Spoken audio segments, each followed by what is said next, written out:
Shabbat Shalom, everyone. And for those of you who are newcomers, although I mostly only see a couple people whom I don't recognize. 1, 2, 3, 4. No, only 1, 2, 3. Oh, and over there, 4, 5. I think I do now. Yeah, sure I do. Yes. So I only see a couple people I don't recognize. But to those of you whom I don't, I apologize for introducing you to the way I tell time, which is every number on the clock has an ish after it. So, but it's wonderful to see you, and it's nice to laugh a little bit on a week when I'm sure most of us haven't been able to laugh much at all. And hopefully, thank you, Allison. Hopefully better times are ahead for our people.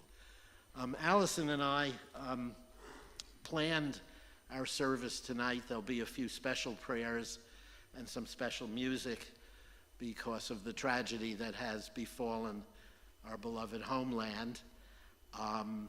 But despite the fact that we've made some additions, we're going to make some deletions. We're not deleting anything that you and I planned, but we're going to make some deletions so that we have a little more time to talk about what's going on and about how we feel, because I think that's an issue of importance, supreme importance to all of us. We will begin with the singing. No, we will begin with the singing of Am Yisrael Chai. Is that correct, Allison? We're so fortunate to have such a wonderful cantorial soloist who during the last 4 or 5 years of my rabbinate was my true partner here.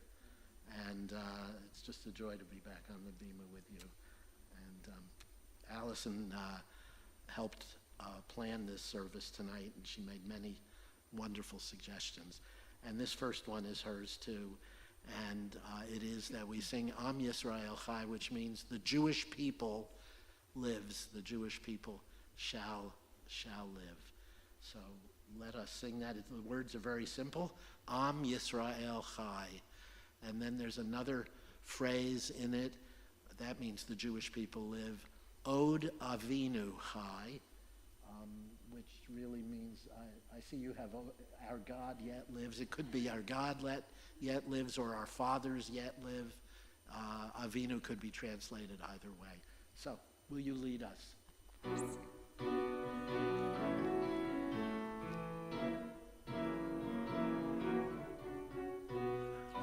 Am Yisrael, Am Yisrael, Am Yisrael Chai. Am Yisrael, Am Yisrael, Am Yisrael Chai. Am Yisrael, Am Yisrael, Am Yisrael Chai. Am Yisrael, Am Yisrael, Am Yisrael Chai. Od Avinu Chai, Od Avinu Chai. Od Avinu, Od Avinu, Od Avinu Chai. Od Avinu Chai, Od Avinu Chai. Od Avinu, Od Avinu, Od Avinu Chai. Am Yisrael, Am Yisrael, Am Yisrael Chai. Am Yisrael, Am Yisrael, Am Yisrael Chai. Am Yisrael, Am Yisrael, Am Yisrael Chai. Am Yisrael, Am Yisrael, Am Yisrael Chai. And we continue on page 259 with a prayer for Israel. And I'm not sure which of the... here we are. Yes, and let's rise for this prayer as we say it together. Avinu Sheba Shamayim, Tzur Yisrael, V'go Alo. Our Father who is in heaven, Rock of Israel and its strength. Heavenly One, Protector and Redeemer of Israel, bless the state of Israel, which marks the dawning of hope for all who seek peace. Shield it beneath the wings of your love. Spread over it the canopy of your peace. Send your light and truth to all who lead and advise, guiding them with your good counsel. Establish peace in the land and fullness of joy for all who dwell there. And let us say, Amen. And we continue now. You may be seated. And any of the women who are here tonight who wish to participate in the lighting of the Shabbat candles are welcome to come to the bima and do so, and join Allison as Allison lights the candles and leads us. So if there's anyone who would like to join Allison, you are more than welcome to do so.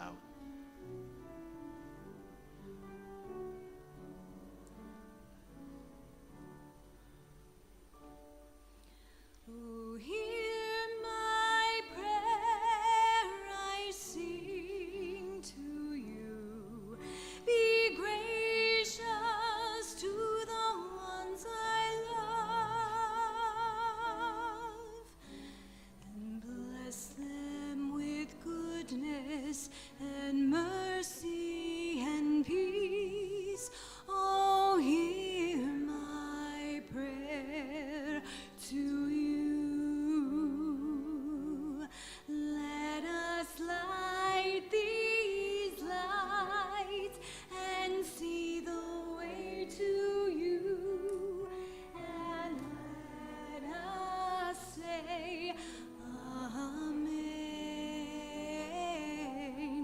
Let us light these lights and see the way to you, and let us say Amen.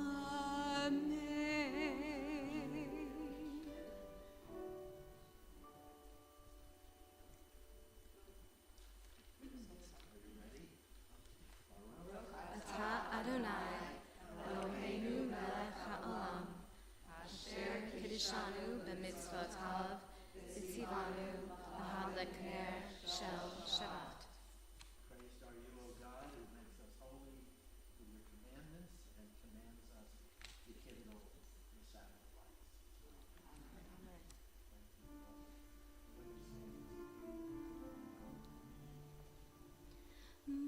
Baruch atah Adonai, Eloheinu melech haolam, asher kiddushanu b'mitzvotav, v'tzivanu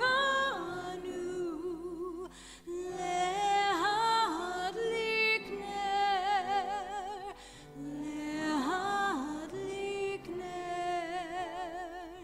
shel Shabbat.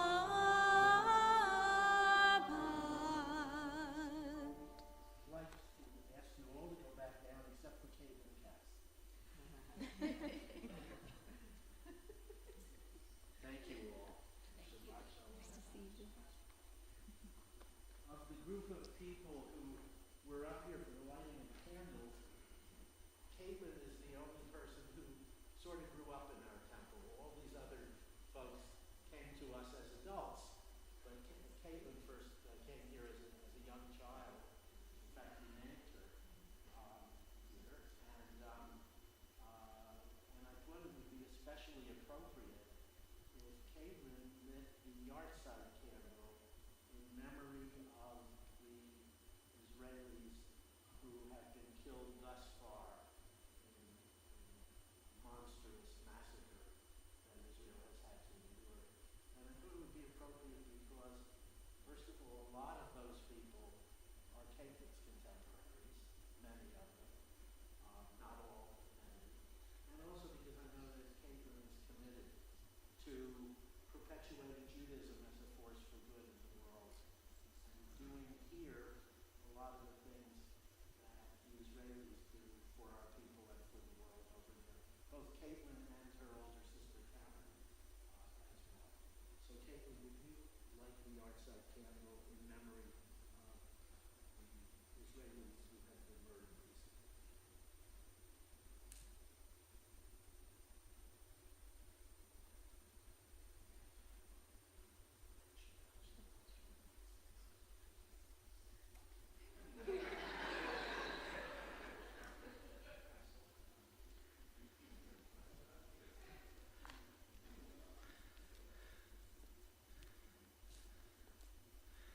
We continue now by singing Shalom Aleichem as we give thanks for being able to be together as a community to celebrate the Shabbat. That's really the purpose of that song, and our people have sang it for a few hundred years as a way of expressing their gratitude for Jewish community that hopefully we sense especially keenly during Shabbat.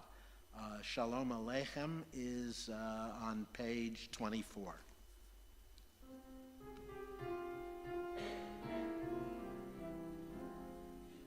Shalom Aleichem, Malachei HaSharet, Malachei Elyon, Mi Melech, Malachei HaMlachim, HaKadosh Baruch Hu. Malchem Shalom, Malachei HaShalom, Malachei Elyon. Mi Melech, Malachei HaMlachim, HaKadosh Baruch Hu. Baruchuni Shalom, Malachei HaShalom, Malachei Elyon. Mi Melech, Malachei HaMlachim, Kadosh Baruch Hu. Tzedchem l'shalom, Malachei HaShalom, Malachei Elyon. Mi Melech, Malachei HaMlachim, HaKadosh Baruch Hu. And now I'd like to read a prayer for the Israeli Defense Forces and a prayer for Israeli soldiers and civilians being held captive.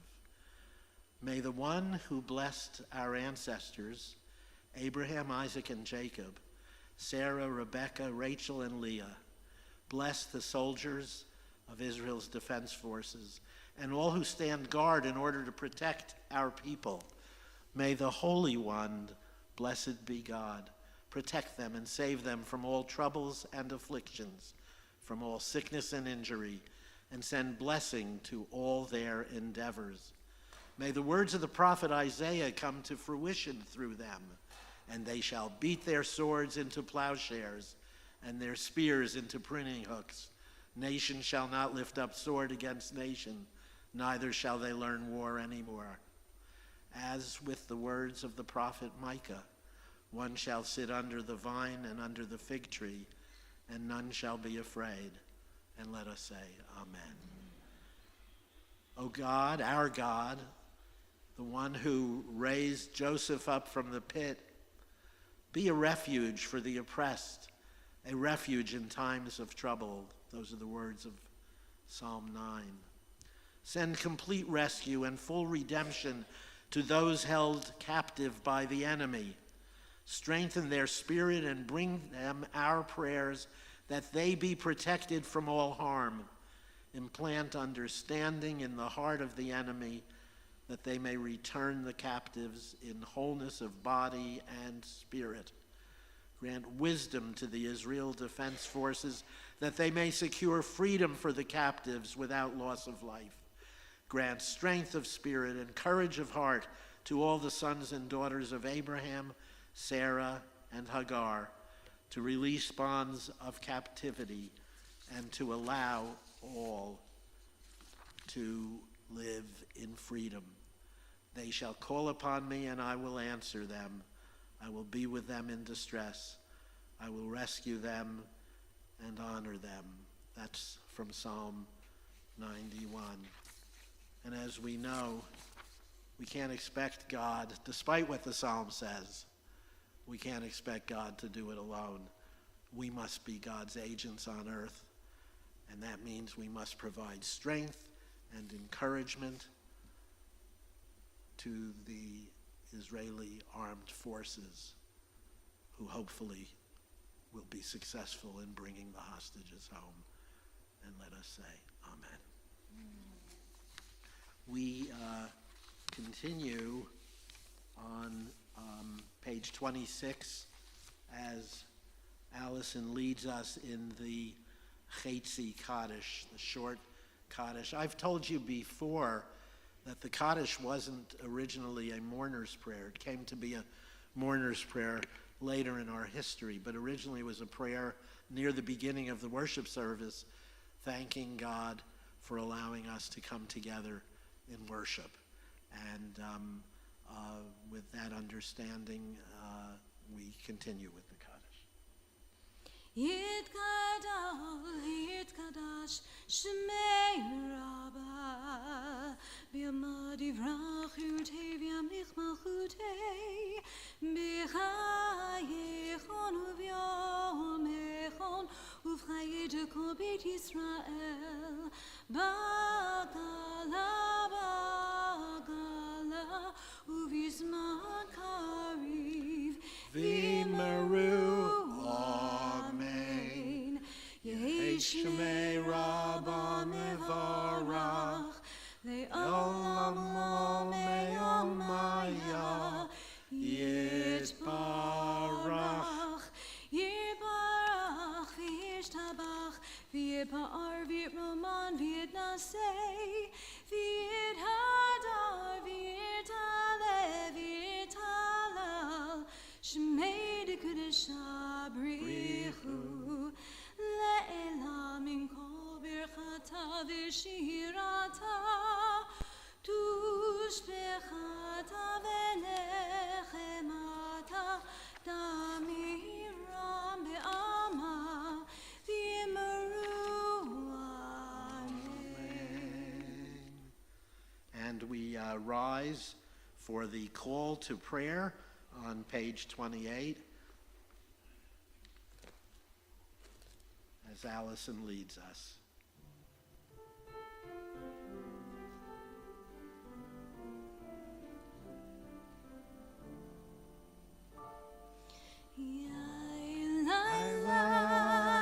Yeah.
Please remain standing and turn, if you would, to page 373 and join with Allison as she leads us in the introductory song and prayer prior to the Shema.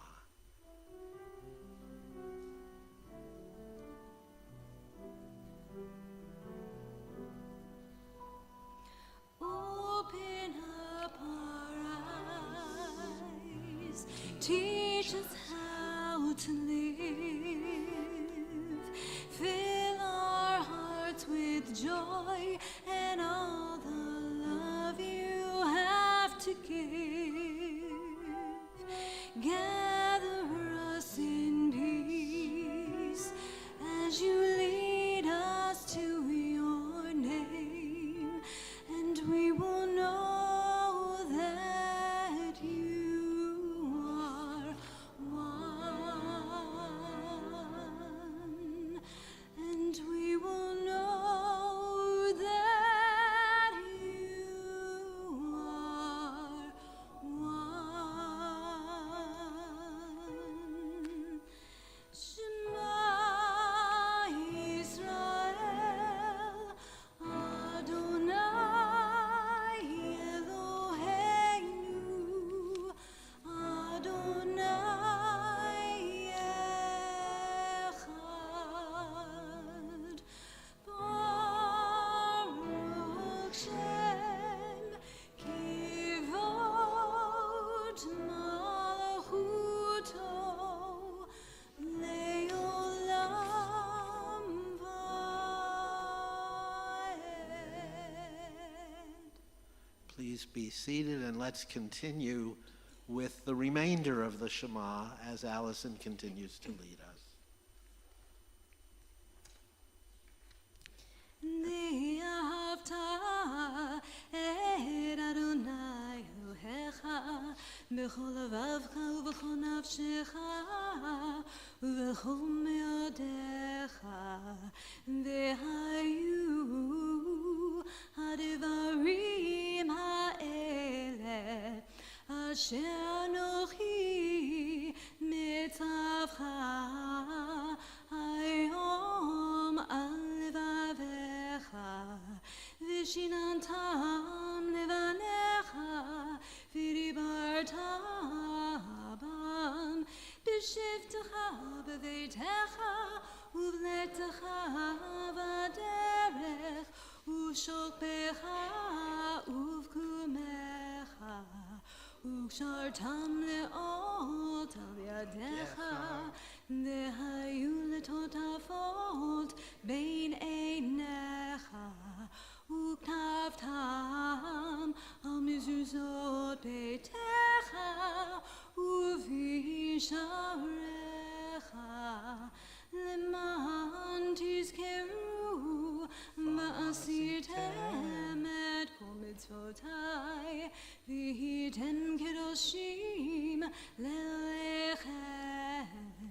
אני אדוני אלוהיכם, אשר הוצאתי אתכם מארץ מצרים, להיות לכם אלוהים. אני אדוני אלוהיכם. Let's continue on page 39. And let's read together. We're going to read both readings on this page tonight. Standing on the parted shores of history, we still believe what we were taught before ever we stood at Sinai's foot, that wherever you go, it is eternally Egypt, that there is a better place, a promised land, that the winding way to that promise passes through the wilderness, that there is no way to get from here to there except by joining hands and marching together. In a world torn by violence and pain, a world far from wholeness and peace, give us the courage to say, Adonai, there is one God, in heaven and earth. The high heavens declare your glory. May earth reveal your justice and love. From bondage in Egypt we were delivered. At Sinai we bound ourselves to your way. Inspired by prophets and instructed by sages, time and again we overcame oppressive forces. Though our failings are many and our faults are great, it has been our glory to bear witness to our God, keeping alive in dark ages your vision of a world redeemed. Let us continue to work for the day when the nations will be one and at peace. Then shall we rejoice, as Israel did, singing on the shores of the sea.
On page 42, we find a prayer in Hebrew that begins with the word hashkivenu. That Hebrew word means help us to lie down. The prayer goes on to ask God to grant us a restful night's sleep and then to restore us to life renewed in the morning. As we say this prayer, I'd like to suggest that we say it not just for ourselves and our own loved ones, but that we say it also for our beloved brothers and sisters in the land of Israel and those of our people who are held hostage, probably in Gaza. One can only imagine how much they need the peace that sleep brings for a few hours, if we're lucky, each day. We'll read it together in Hebrew, and then we'll read it in English. Hashkivenu Adonai Eloheinu l'shalom, v'ha'amidenu shomreinu l'chaim, ufros aleinu sukat shlomecha, v'taknenu be'etza tova milfanecha, v'hoshienu l'ma'an shemecha, v'hagein ba'adenu, v'haser me'aleinu, oyev, dever, v'cherev, v'ra'av, v'yagon, v'hamrachem mimenu, v'harchek mimenu, avon, v'fesha, u'vatzel kenafecha tastirenu, ki el shomrenu u'matzilenu ata, ki el chanun v'rachum ata, u'shmor tzeitenu u'voenu, l'chaim u'l'shalom, me'ata, v'yad olam. Baruch atah Adonai hapores, sukat shalom aleinu, v'al kol amo Yisrael, v'al Yerushalayim. Grant, O God, that we lie down in peace and raise us up our guardian to life renewed. Spread over us the shelter of your peace. Guide us with your good counsel. For your name's sake, be our help. Shield and shelter us beneath the shadow of your wings. Defend us against enemies, illness, war, famine, and sorrow. Distance us from wrongdoing. For you, God, watch over us and deliver us. For you, God, are gracious and merciful. Guard our going and coming to life and to peace evermore. Blessed are you, Adonai, guardian of Israel, whose shelter of peace is spread over us, over all your people Israel, and over Jerusalem. Baruch atah Adonai, haporei sukat shalom aleinu, v'al kol amo Yisrael, v'al Yerushalayim.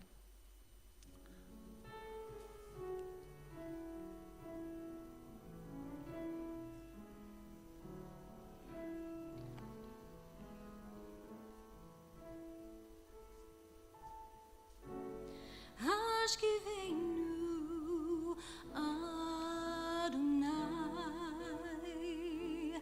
Eloheinu Shalom V'hamidenu Shomreinu Lechaim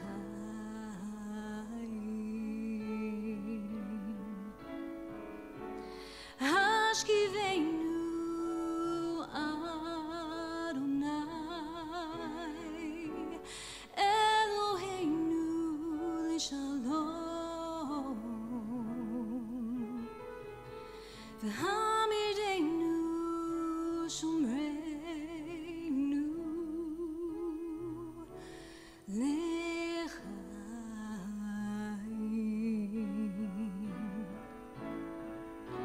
Spread the shelter of your peace over us.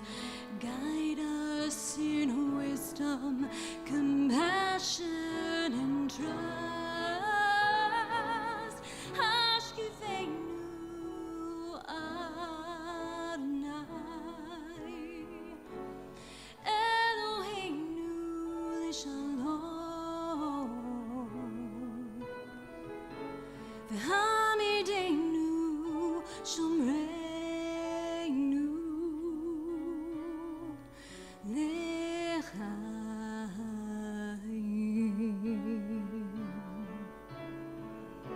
Save us for the sake of your name.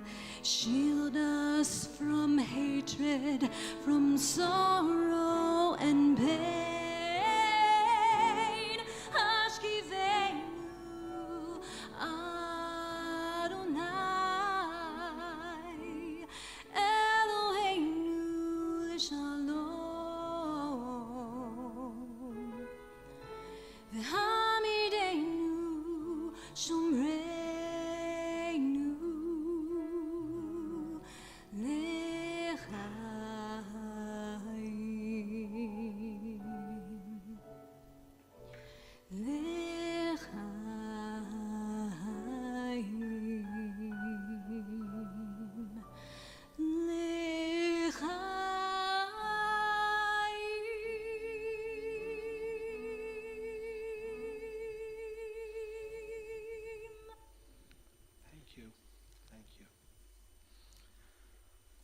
We continue on page 46. We're just going to be there for a second, and then we go on to pages 48 and 50.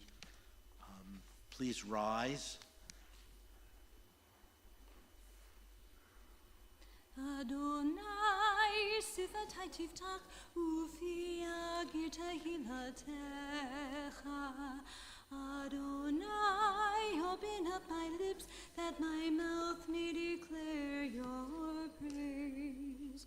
Baruch atah Adonai Eloheinu Elohei avotenu v'imotenu Elohei Abraham Elohei Yitzchak Elohei Yaakov Elohei Sarah Elohei Rivka Elohei Rachel Elohei Leah Ha'el Hagadol Hagibor v'Hanora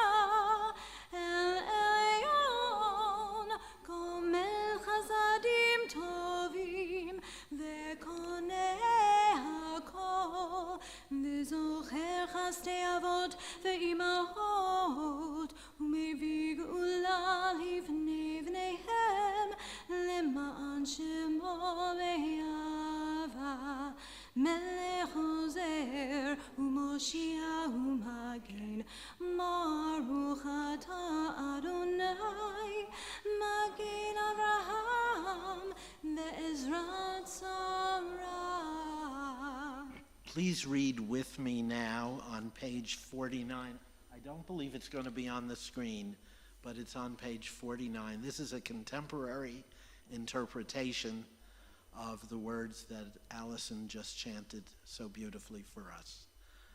Some perished by fire, some by water, some crossed the sea or watered the desert. Some starved all week to make a Shabbat feast. Some were left childless until old age. Some lifted their chins beneath a father's knife. Those who came before us gave everything so that we, generations later, could glorify you. And despite the dangers, with your protection, some did survive and even flourished. Some reaped in joy, were spared the knife, were granted children. We are their inheritors, O God, and we know how rare is our good fortune to be born to such hard-won treasures. A great responsibility is ours, and yours as well, for if you do not sustain us, as you did Abraham and Sarah, Rebekah and Isaac, Jacob, Rachel and Leah, then who will sing your praises? Who will lift their chins as we did now to sanctify your name? Baruch atah Adonai, Poked Sarah, Umagen Avraham. אתה גיבור לעולם אדוני, מחיי הכל, אתה רב להושיע, משיב הרוח ומוריד הגשם, מחלחל חיים בחסד, מחיי הכל ברחמים רבים, סומך נופלים ורופא חולים, ומתיר אסורים, ומחייהם אמונתו לשני עפר, מי כמוך בעל גבורות, ומי דומה לך, מלך ממית ומחיה, ומצמיח ישועה, ונאמן אתה לחיות הכל. ברוך אתה אדוני מחיי הכל. אתה קדוש ושמך קדוש, ומקודשים בכל יום יהלוך הסלע. ברוך אתה אדוני האל הקדוש. And we continue on page 60. You may be seated. And we're going to join in singing a prayer for peace for Israel.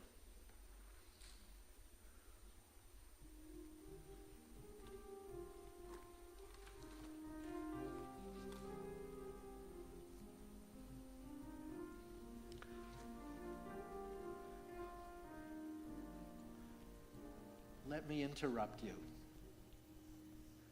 This is a special piece that Allison has chosen, and it is a prayer for peace for Israel, but its words are interesting. It was written by Naomi Shemer, who wrote Jerusalem of Gold, and it talks about we have to accept the honey and the sting.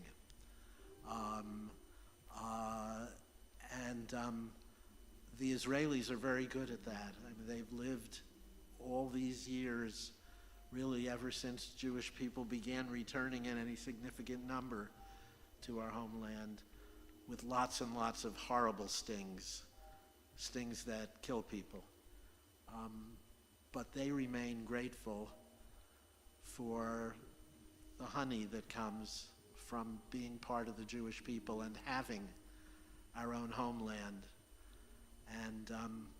And we should be too, because they do it for us.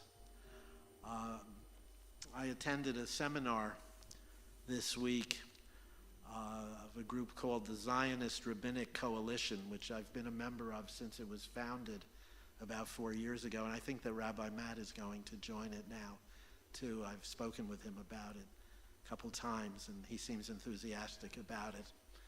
And in this seminar this week, one of the rabbis spoke about putting out poster board on easels in the lobby of their synagogue. They had done it, and asking people to write the names of any Israelis they know. And in most communities, most people know someone, if not more than one person, who has been killed or is missing or held hostage. And then in that synagogue each week now, this will be the second week that they're doing it, they read the names of those people as part of the Misha Beirach prayer and part of the Memorial Kaddish, the Mourner's Kaddish.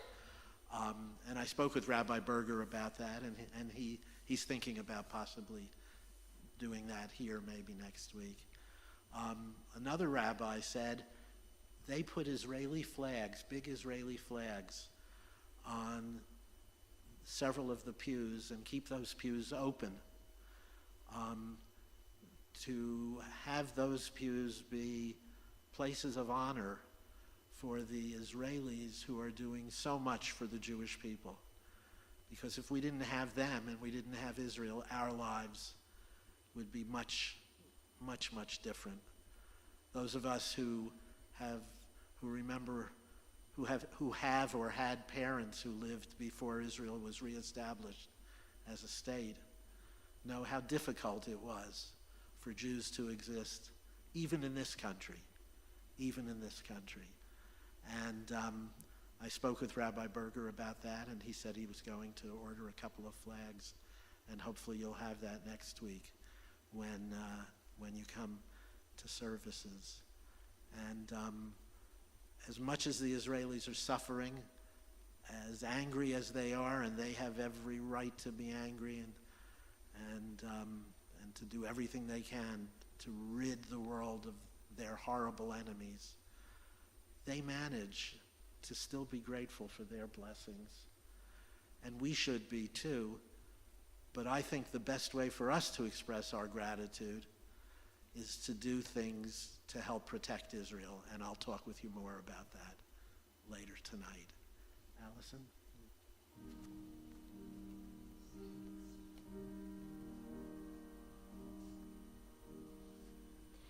Al hadvash ve'alketz, al hamar ve'hamatok, al biteinu hatinoket shmoeli hatov, al ha'esh ha'mevoreret, al hamayim hazakim, al ha'ish hashav habayta min המרחקים, על כל אלה,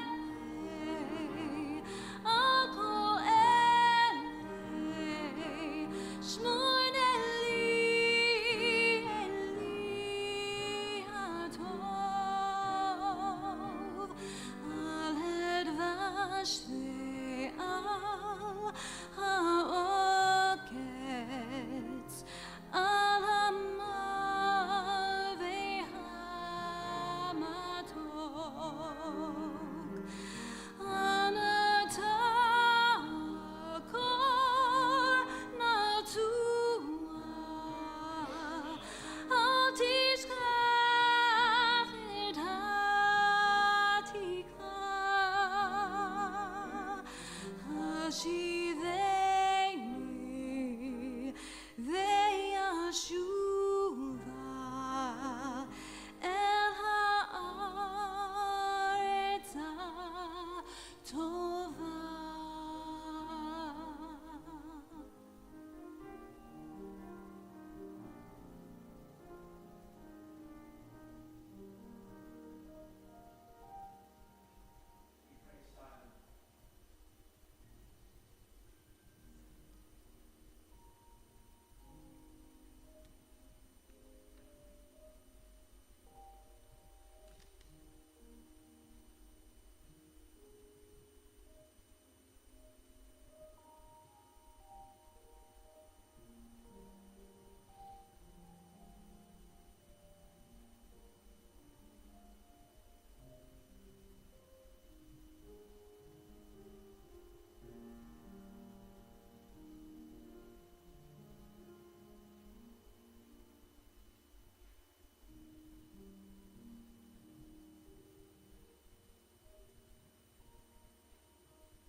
The New York Times made me very angry this week when it rushed to accuse Israel of bombing that hospital in Gaza, which of course was shortly thereafter proven to be not the case. The hospital was hit by an errant Islamic Jihad fired missile.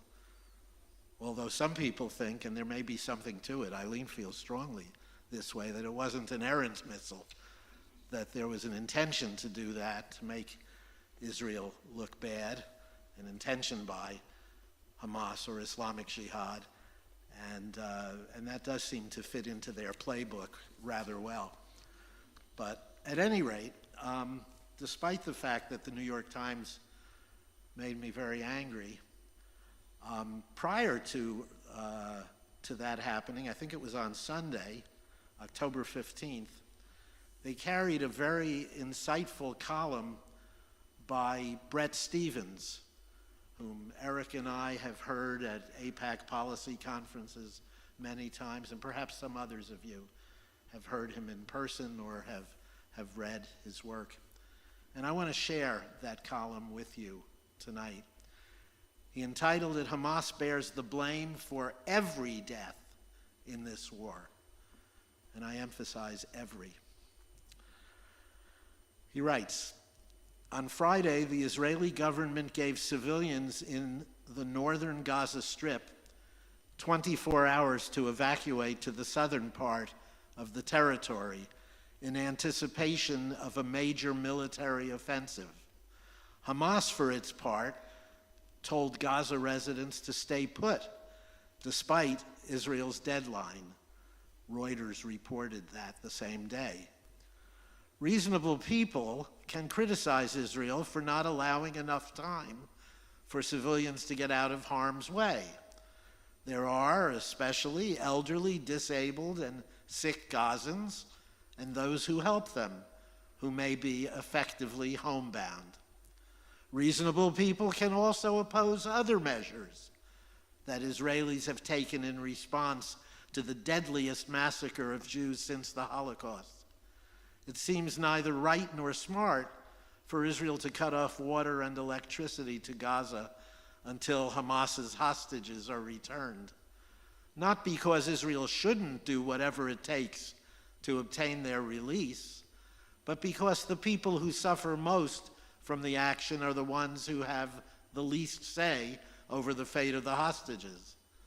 Hamas's leaders, I am sure, Bret Stephens writes, have amply supplied themselves and their forces with fuel, generators, potable water, and other essentials.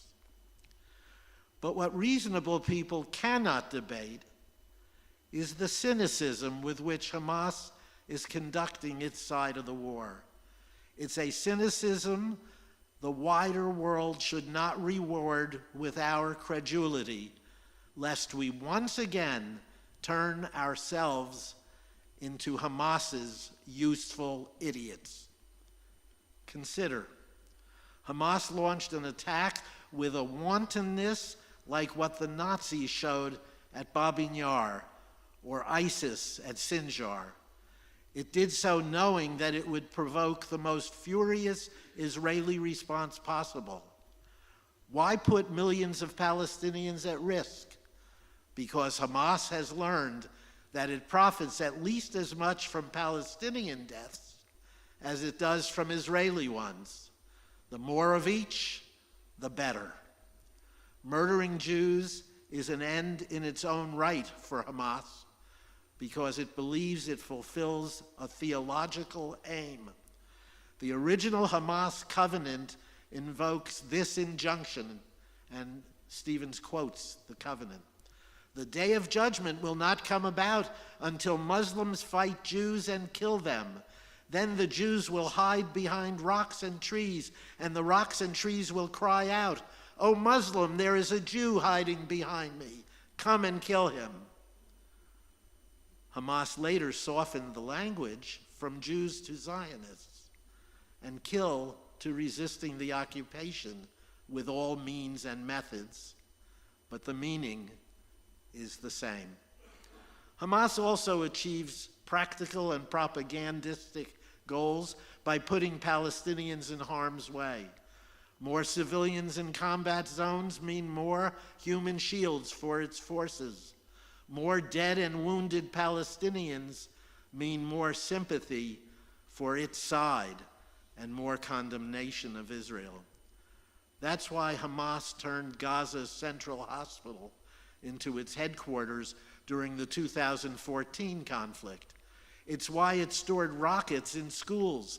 It's why it has used mosques to store guns.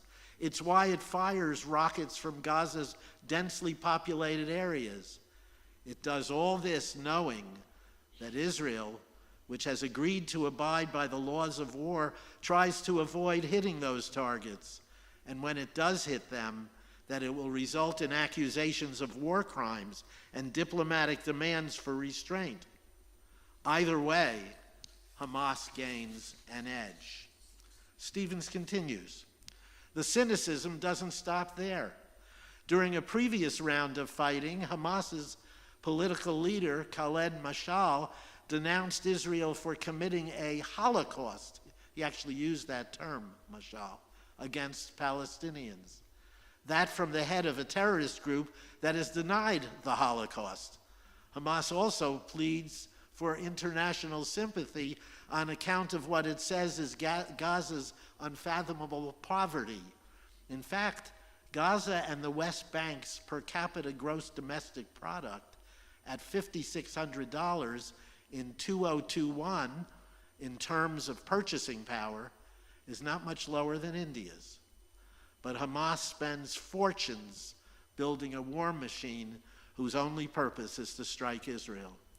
In 2014, the Wall Street Journal reported that with the money Hamas could have spent to build a single tunnel to infiltrate into Israel, it could have purchased construction supplies enough to build 86 homes, 7 mosques, 6 schools, or 19 medical clinics. At the time, Israel had identified at least 32 such tunnels. A Hamas that wanted a more prosperous Gaza, one that did not make its neighbors put up fences around it and towers to guard them, could have it, simply by desisting from its ideological aims. If Gaza is the open-air prison that so many of Israel's critics allege, it's not because Israelis are capriciously cruel, but because too many of its residents, meaning Israel's residents, pose a mortal risk. For proof, just look at the October 7th pogrom. As I write, Stevens continues, Israeli forces appear to be on the cusp of launching their ground assault into Gaza. With that invasion, the balance of global sympathy, along with the weight of diplomatic pressure, will undoubtedly turn against Israel. That has always been part of Hamas's strategy. Like the boy who murders his parents and then through his lawyers pleads for the court's mercy because he is an orphan. Hamas wants the benefits of being a perpetrator and the sympathy of being a victim at the same time. Whether it gets away with it will depend in part on the international community, which in this case includes you, the reader, and I would add, includes all of us. We ought to be able to get this right. The central cause of Gaza's misery is Hamas. It alone bears the blame for the suffering it has inflicted on Israel and knowingly invited against the Palestinians. The best way to end the misery is to remove the cause, not to the best way to end the misery is to remove the cause, not to stay the hand of the Redeemer, the remover. If any of you want to copy Bret Stevens' words, you're welcome to do that.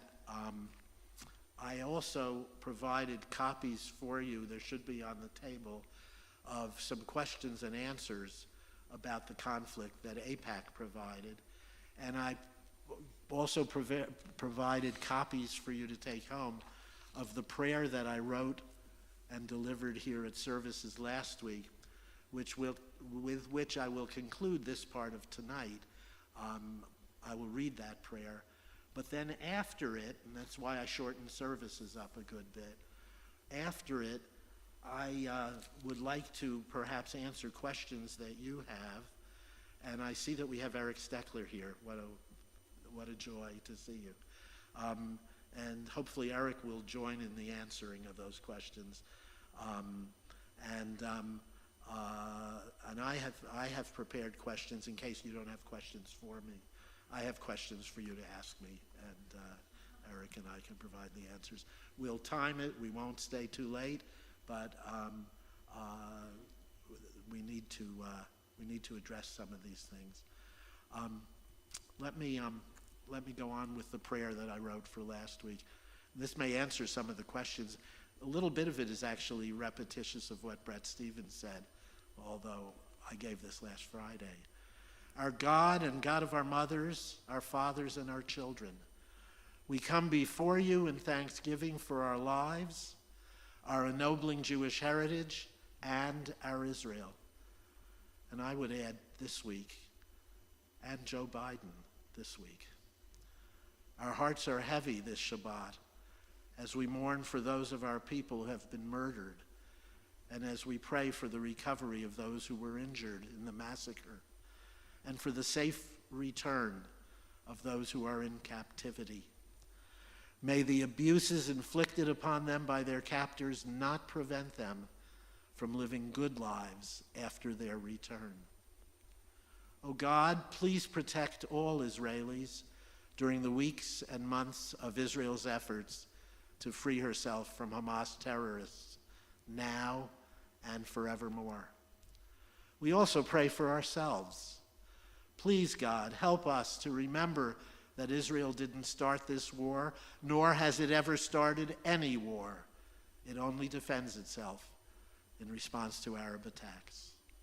Please, God, when we see images of injured or killed civilians in Gaza, help us to remember that Hamas uses schools, hospitals, mosques, and apartment houses as arsenals, staging areas, and command centers, and other instruments of war activity. Help us also to remember that Hamas uses women, children, and the elderly as human shields. Help us, O God, to remember that there is no moral equivalence between the suffering of the Israelis and that of the Palestinians who live in Gaza. The Palestinians have much responsibility for their own misfortune and their difficult lives. They elected the terrorist organization Hamas to be their leaders over the more moderate Palestinian Authority. Please, God, also help us remember that the Israeli government has said it will resume providing water and electricity to Gaza as soon as the hostages taken by Gaza a week ago Saturday are freed.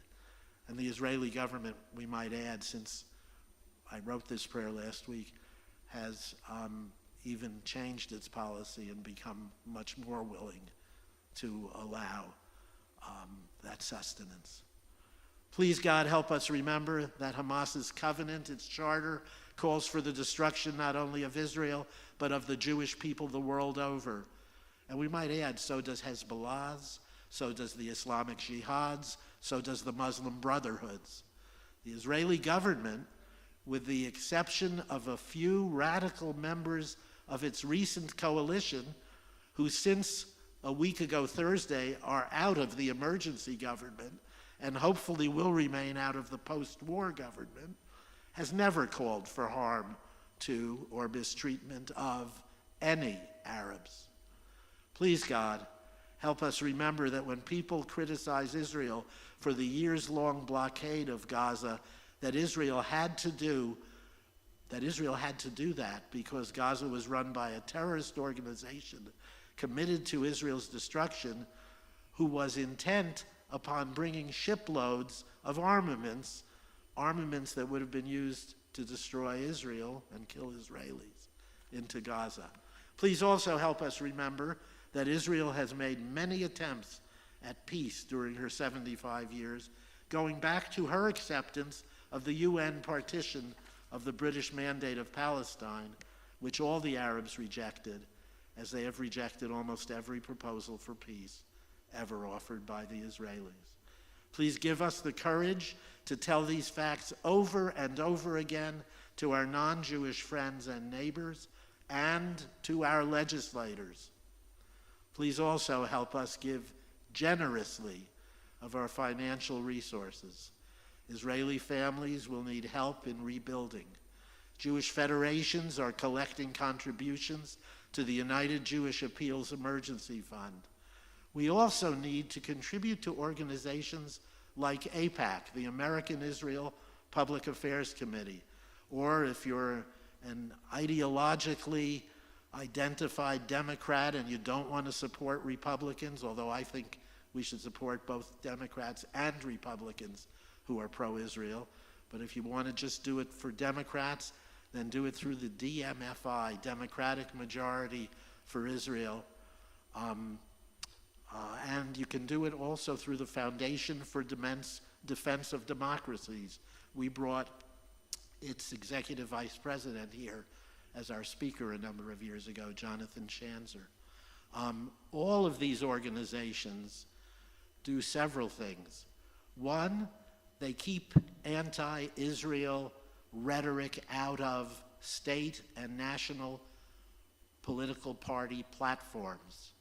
Two, they provide a great deal of education for our legislators, often by taking them to Israel. And three, they raise funds in districts where a pro-Israel Democrat, let's say, is running against an anti-Israel Democrat. They raise funds for the pro-Israel Democrat in districts where the Democrat is likely to succeed. And they do the same thing in districts where the Republican is likely to succeed if one of the Republican candidates is pro-Israel and the other isn't. And while the Democratic Party has its problems with the extremists, some of whom are called progressives, not all progressives are extremists, but many of them are, the Republican Party has its problem with the isolationists. Not all conservatives are isolationists, but some of them are. And both extremists on both sides of the aisle are a terrible threat to Israel and to the Jewish people, and in that way, to the well-being of the world. Lastly, O God, even though you haven't been able to create a world without monsters like the members of Hamas and other radical Islamic organizations, we thank you, O God, for creating some people who exhibit the goodness that is reflected in the support that Israel has been receiving from the Biden administration and from many members of Congress on both sides of the aisle. May we be worthy of the goodness we have seen exhibited by Israelis and by many American leaders. Amen. At this time, I'm going to come down, and hopefully you can hear me. I don't think I can take this mic down, but I'll shout.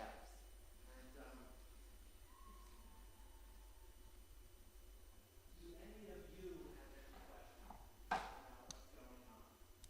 Erev had a lot of history.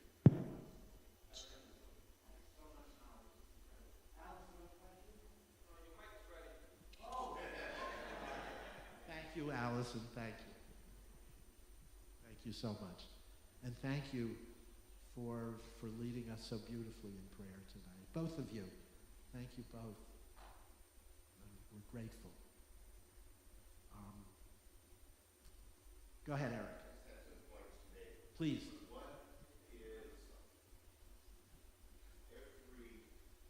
Every Israel has opened 2 road corridors, one along the coast, one in the center of Gaza, for 4 hours every day, so people can flow south. It wasn't just one day. And Hamas has been trying to block those roadways. You know, too, it wasn't only the New York Times who came out with that canard that Israel bombed the hospital, which actually wasn't touched, but also the Wall Street Journal, AP, Reuters, and NPR. It was a lot to jump to a conclusion where they didn't think of what would happen, or they did, which is even worse, because of explosions in the Arab world, and you saw tremendous anti-Semitism, especially on U.S. campuses. And one final thing, I think another act of cynicism by Hamas is by releasing 2 hostages, because what I think their aim is to postpone an Israeli ground attack and try to have a wedge between the United States and Israel and what to do. And I think, unfortunately, for the Israelis, they can't have 10 million hostages. And for the United States, you know, sometimes you have to look at the bigger picture and what can happen in the world. And even though we'd love to get American and other hostages back, sometimes there are other things that you have to take in mind. And I think postponing, Israel can't stay on a war footing without doing anything for long. Their economy will be gone. The men are on the front. So I think Israel can give a few more days, but I think the United States has to give an ultimatum to Hamas. We'll see. Shared some very important insights. Thank you. Thank you. I've got some questions. Oh, I see a hand over there. Yeah, Mordecai.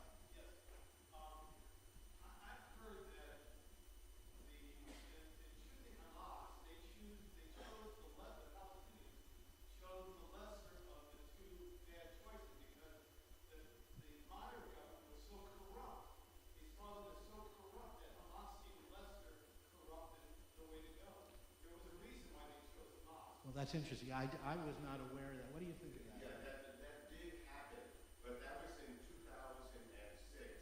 They actually threw out of Gaza, the Palestinian Authority have not allowed elections since, and they've been under extremely harsh rule since 2007. It was one election, one time. And now the Palestinians consider them just as corrupt. Bobby, you're going to say something.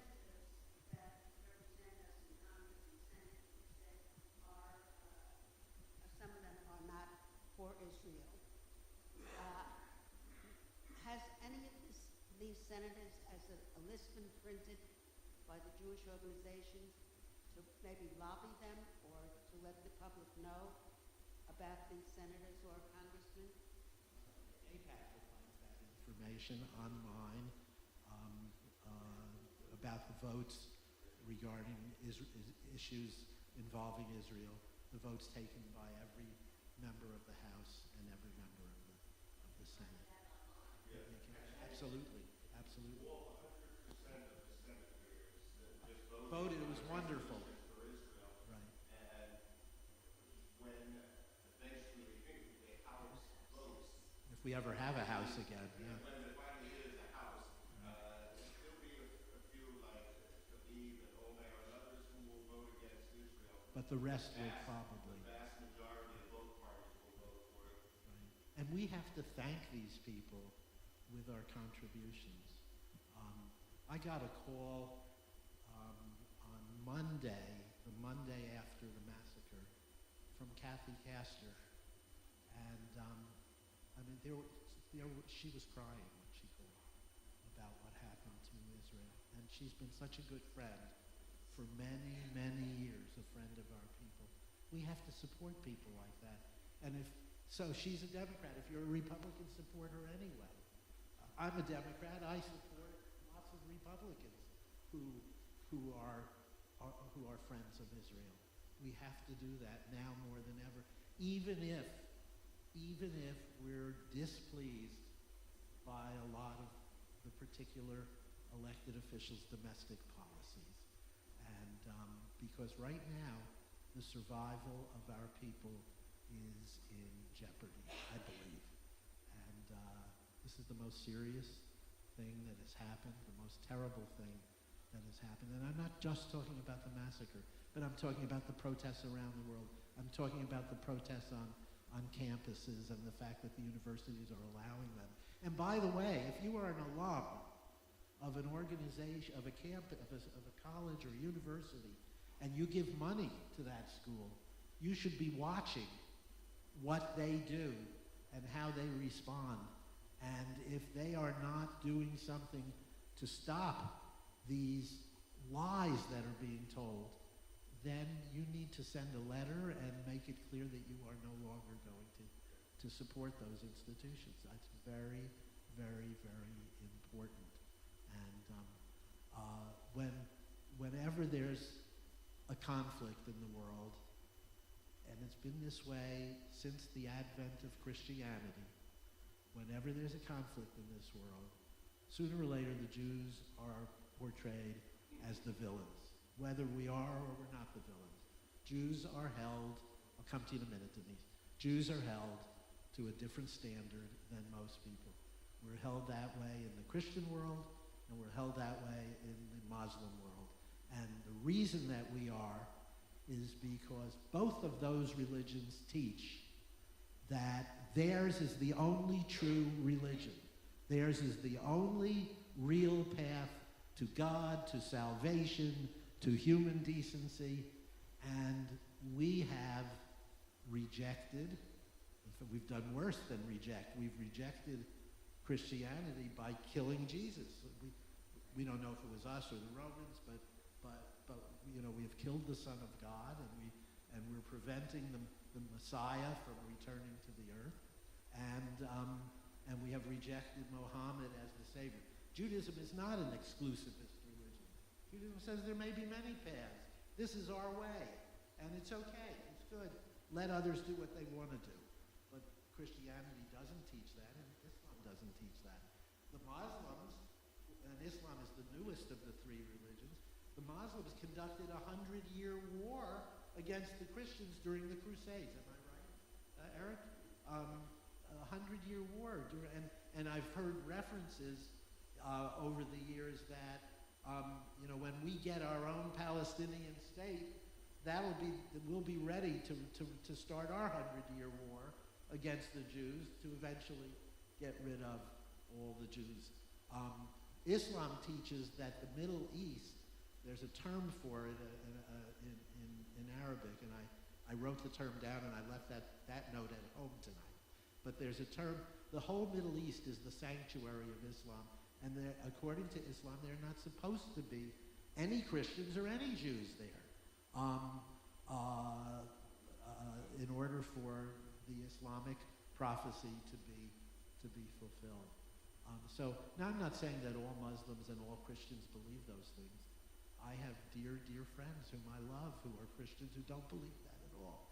But that teaching is part of Christian teaching. It has to impact some people, just as the Islamic teaching is part of Islam, and it impacts some people. And I think that's why why Israel has always been forced to exercise restraint. Whenever they're close to wiping these horrible guys out, then the nations of the world make them stop. And I'm afraid that's going to happen here too. I hope and pray that it doesn't. I feel badly that Palestinian civilians will be killed in war, but they should have made war against the people who rule them, who don't want to live at peace with Israel. Denise first, because you had your hand first, Denise. What I'd like to know is, when it comes to all of this complete incivility on our college campuses, in our major cities,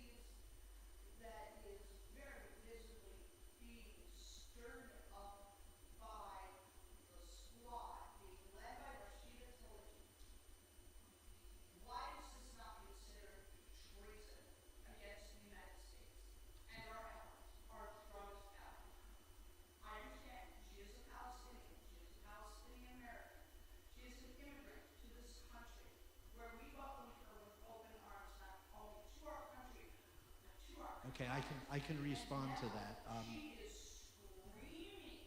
And I can respond. One of the things that makes America great is that we all have freedom of speech, and our elected officials have freedom of speech. But we can work to defeat her and to support people who oppose her in future elections. That's what DMFI, Democratic Majority for Israel. By the way, I'm on the host committee of an event in Tampa on October 29th, I believe it's a Sunday afternoon, to raise funds for DFI to support candidates who oppose. And AIPAC does that all the time as well. And we don't want to lose our freedom of speech. What she says are hateful, but I know, and you can't stop her, just like she can't stop you and me from talking. But we can work to defeat her and to defeat people like her. Dolores, and we're going to end in 2 minutes. Go ahead, Dolores.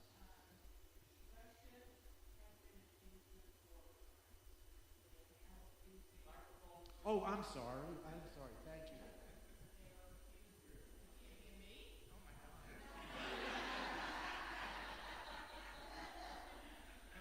Russia has been accused of war crimes against Ukraine. They are now citing that Israel is accused of war crimes.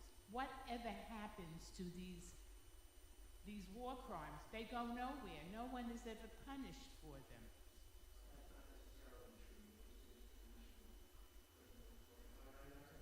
But when does it go into effect?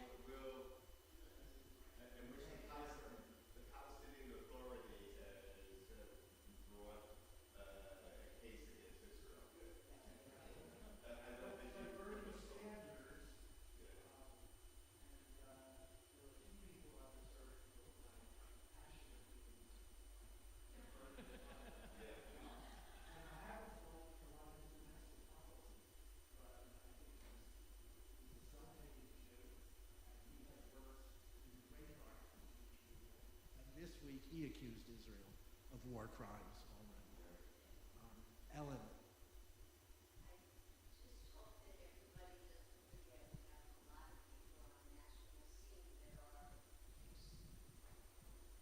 That are extreme on both ends, and we have to pay attention to that.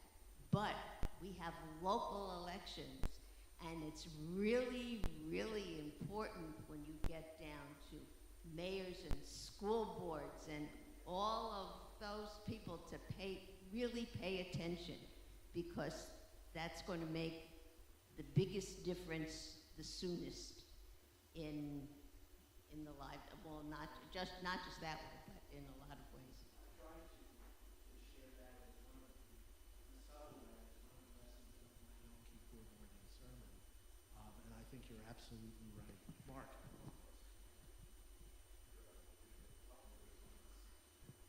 How is it possible in this country that so many college students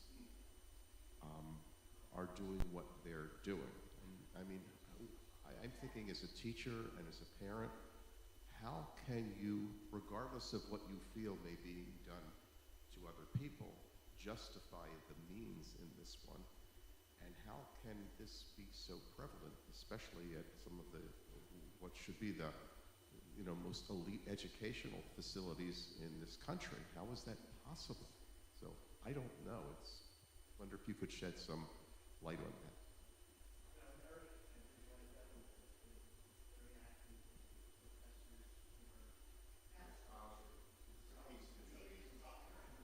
So maybe Eric can respond more effectively than I can. I have a few other questions. Some of it is the teachers. A lot of them in the various departments have very radical views. I think for Jewish students, I think in large measure, yeah. Yeah.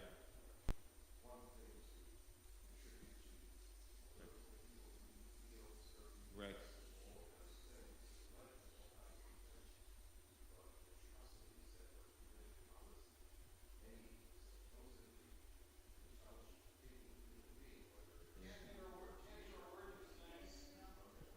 does any teacher or parent ever justify the means in this, regardless of being a radical, what have you? It has to stop somewhere. I just don't get it. I think a lot of it is anti-Semitism that has been there on campus and maybe below the surface for a long time. And truthfully, if you go back to the 19th and 20th century, the most radical anti-Semites in Russia and in Germany were in the universities.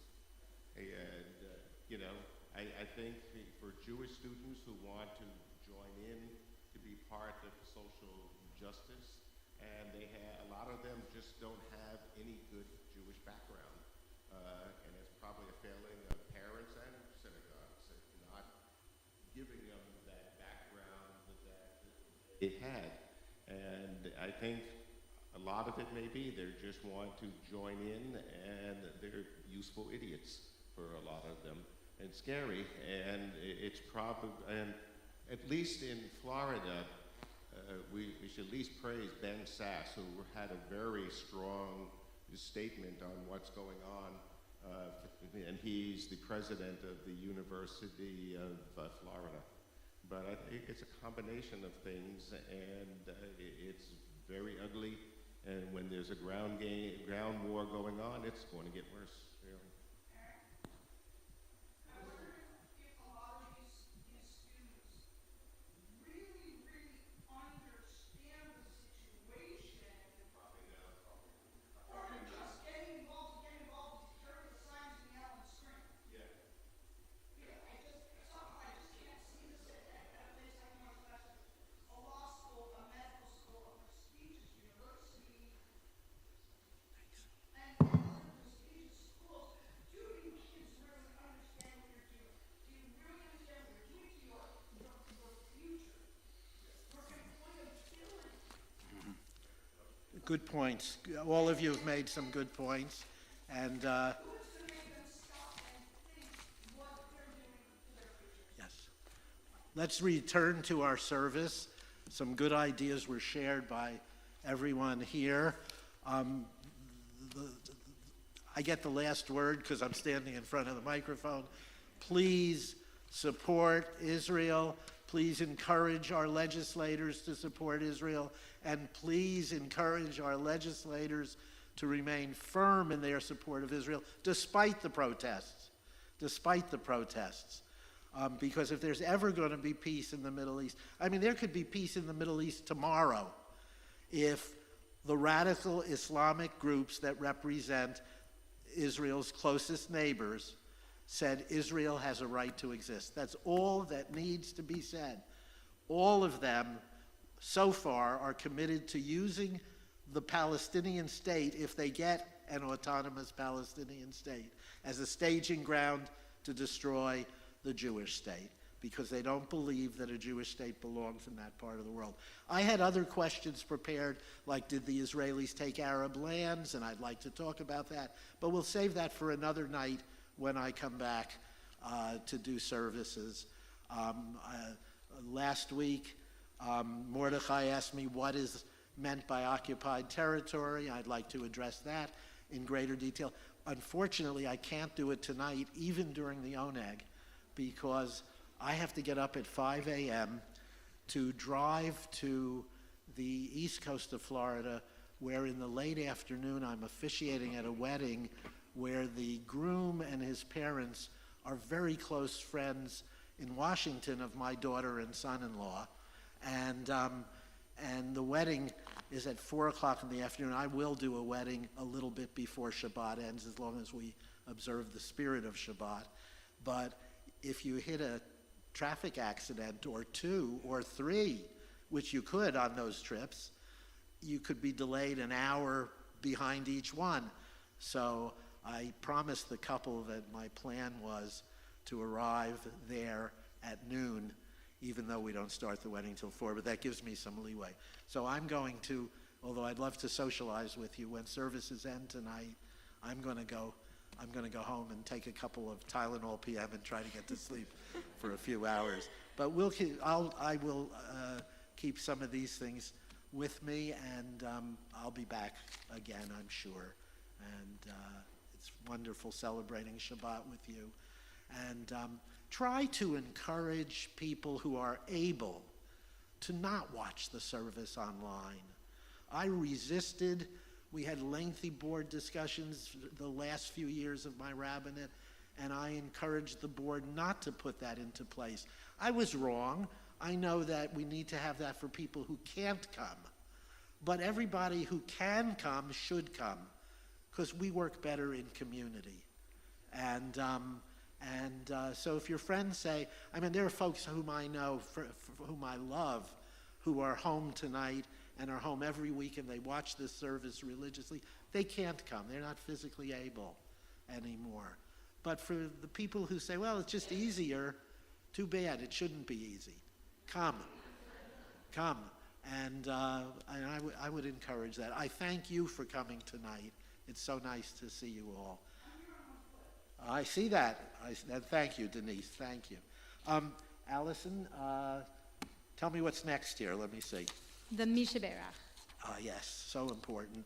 And let's include in our thoughts the Israelis who are wounded and maimed, and as well as our own loved ones and friends.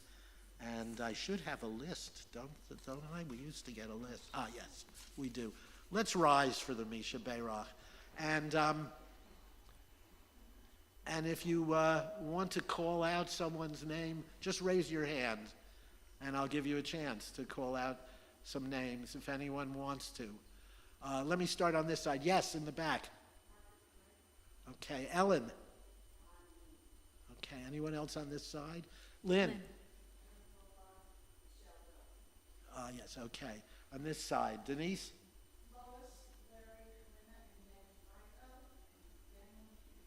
Thank you. Paula? Norma? Very good. Jeff? Okay. Bruce? Judy? Yes. Anybody in the back outside? Yes, please. Okay, tell me your name, sir. Corey. I've seen you here before, but we haven't spoken. Yes. And Allison, please. My father, George Stark. Yeah, I hope he's doing okay. Wait, I have more names to read. Let me, I see here we have Jackie Albin, Joanne Beeman Fiddleman, Yonatan Reuven Ben Rivka, Charlie Burke, Babs Brown, Tina Bruns, Norman Fiddleman, Harry Fleisch, Marcia Friedman, Denise, but you're doing well enough to be here and we're glad. Mitchell, your former brother-in-law, Mitchell Freifeld, Sidel, your former mother-in-law, David Friedlander, Joost Groby, I believe. I don't know how to pronounce that name. It's somebody I don't recognize. I hope I pronounced it correctly. Maya Herman, Don Hirschman, Jim Howard, Kathy Howard, Steve Lieber, Harper McConnell, Ken Mercereau, William Miller, Cole Montgomery, Richard Nita, Ashley Rinaldi, Michael Ranzino, Bob Rosen, Stephanie Ross, Dennis Schulman, Roberta Schultz, Albert Schaefer, Angie Sirmenis, Jeff Stark, Michelle Slaza, and then I'm asked to say a few names silently, and then we add all the Israelis, and we add the innocent among the Palestinians as well.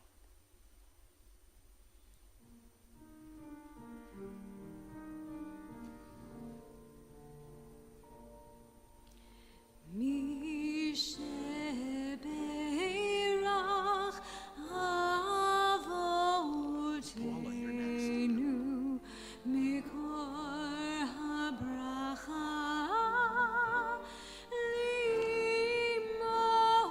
Limotenu. May the source of strength who blessed the ones before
Please be seated, and it's my pleasure to call upon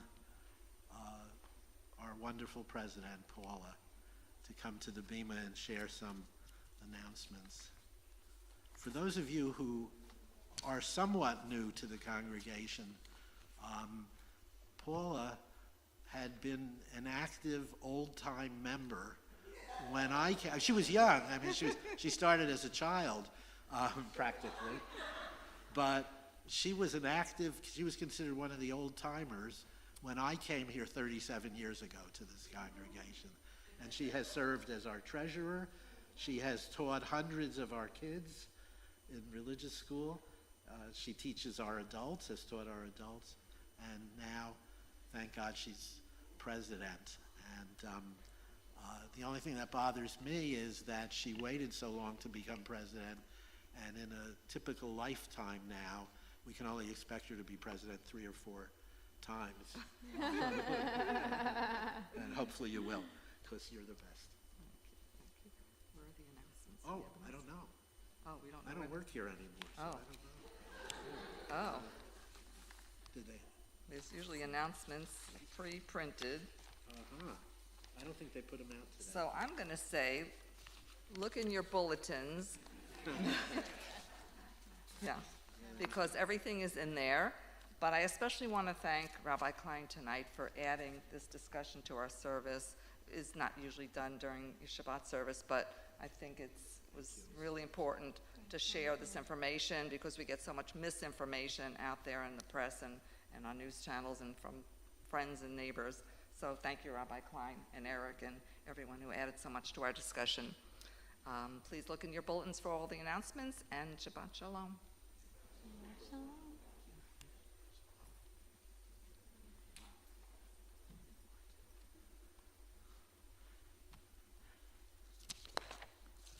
And Allison, while I was shuffling, looking for the announcements, I misplaced the list of what comes next. So Aleinu. you're in charge. I'll just hang on. Okay. Let's do the Aleinu. So we need Aleinu and Kaddish. Yes. And I need the Here. yard site list. I got the yard site list. I have it. I'm good. Perfect. Thank you. Please rise for the Aleinu. Oh, we need to open the doors. Let's open the ark. Jim, come on up and open the ark.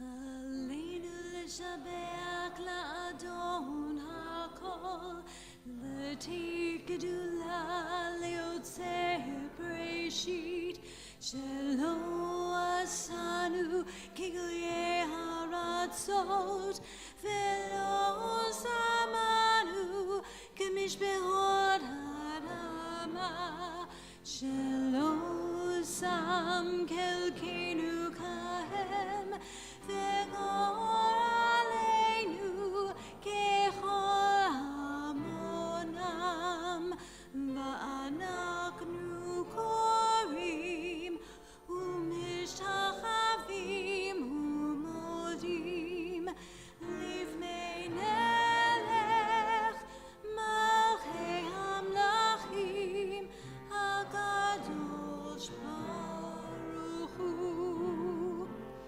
L'nei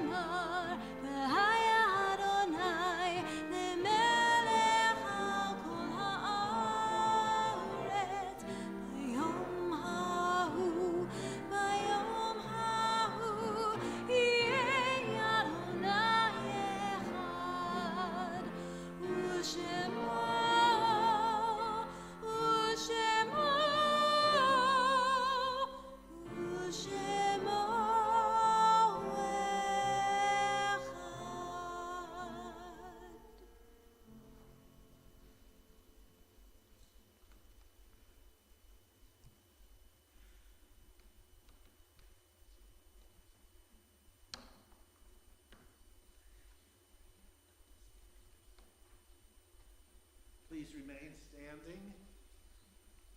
The Kaddish is on page 294. And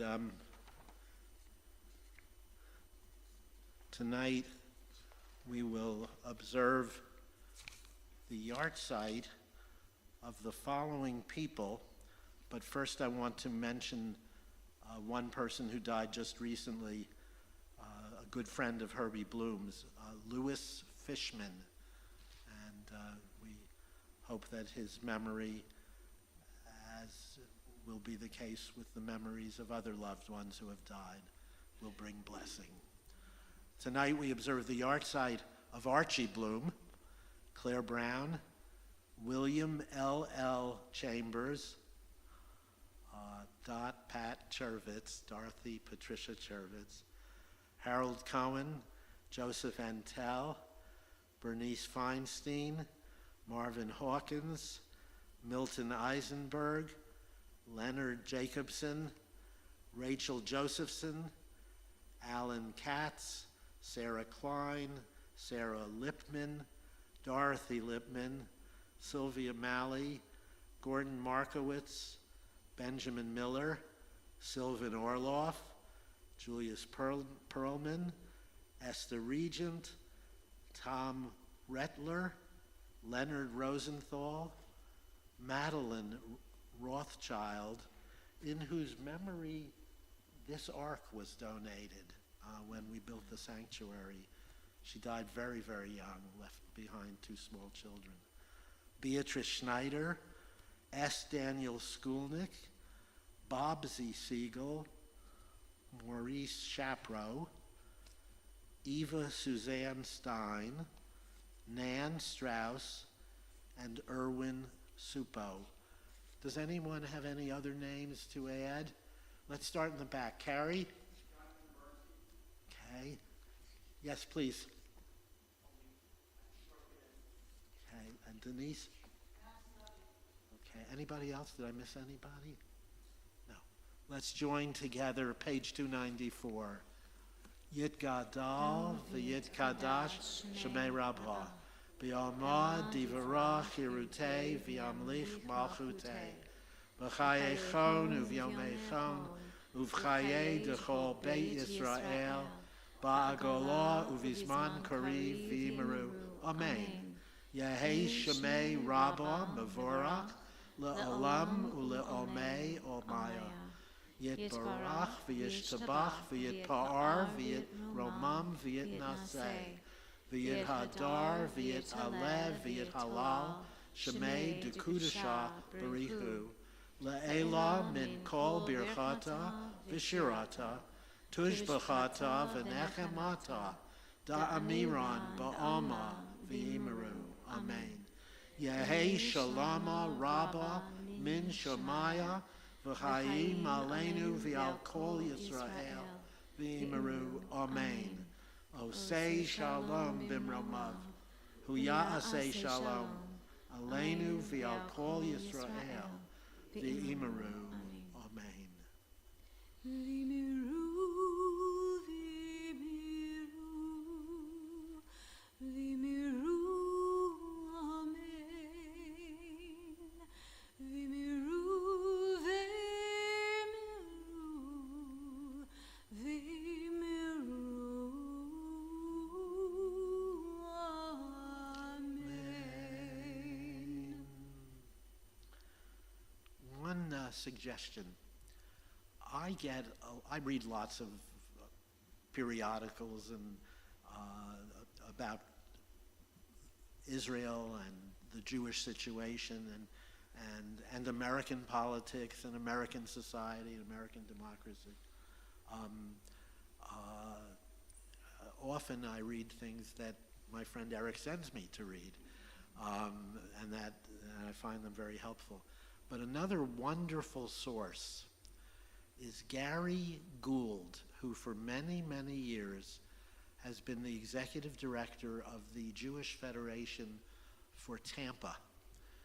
And if you request it, they charge a small additional fee, but if you request it, the Jewish press can send you both the Pinellas and the Tampa editions. It's worth the additional cost to get the Tampa edition just to read his columns. I think the man is absolutely brilliant, I think you'll have lots of insight and additional information at your fingertips if you just read his columns. Gary Gould, director of the Tampa Jewish Federation. I'd like to suggest that we conclude by singing Israel's national anthem, Hatikva. And you want? Oh yeah, the Motzi. I forgot. I don't think we have any kids here. Saren is not a kid anymore. We do. Oh yeah, we do. Come on up. I'm sorry, I didn't see you. Excuse me. I saw you before, but then I didn't see you after that. Okay, great. Tell everybody your name. Tell everybody your name.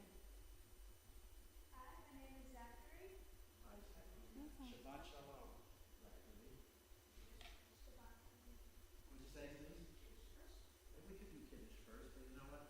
We probably should do Kiddush first, but this is my annual event. I'm not an experienced rabbi. I do this once in a while, so. Allison, I need your help here. Here you are, Zachary. Just take one. There you go. Okay, let's do the Motzi first. You know it? Motzi lechem min haaretz. We give thanks to God for bread. Our voices rise in song together as our joyful prayer is said.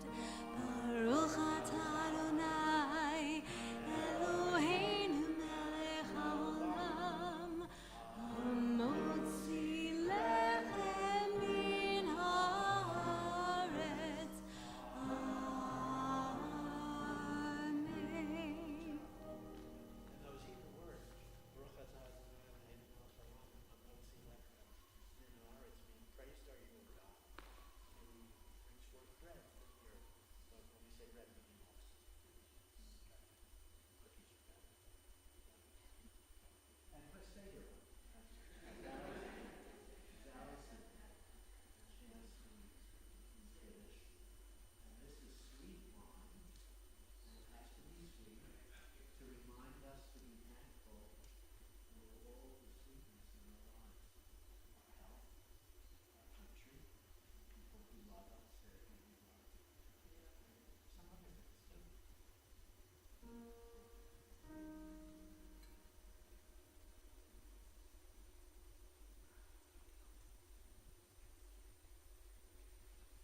Baruch atah Adonai Eloheinu melech haolam borei peri hakafen.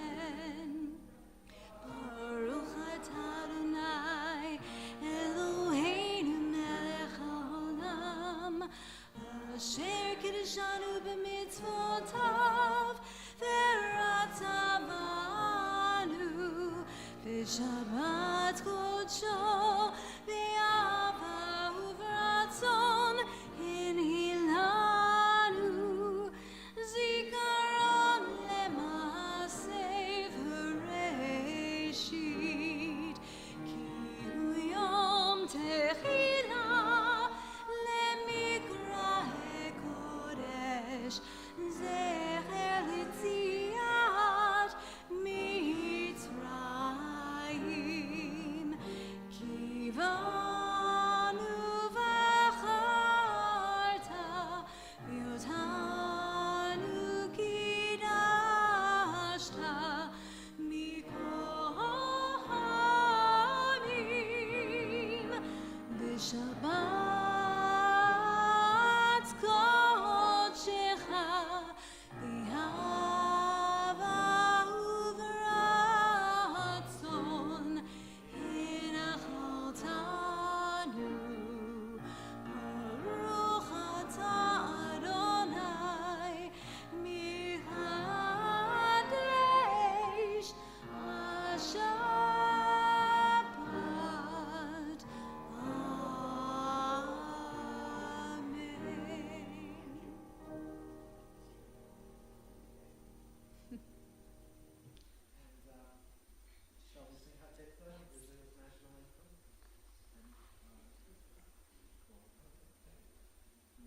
We do. Yes. Let's sing Israel's national anthem.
Before we conclude, I just want to thank Allison, our wonderful cantorial soloist, and Joy Katzen-Guthrie, our accompanist, also wonderful. Both of you really helped me worship tonight, and I'm so grateful. And all of you did, and I'm grateful for that. Shabbat Shalom, everyone. Thank you, Ellen. I will try. Thank you.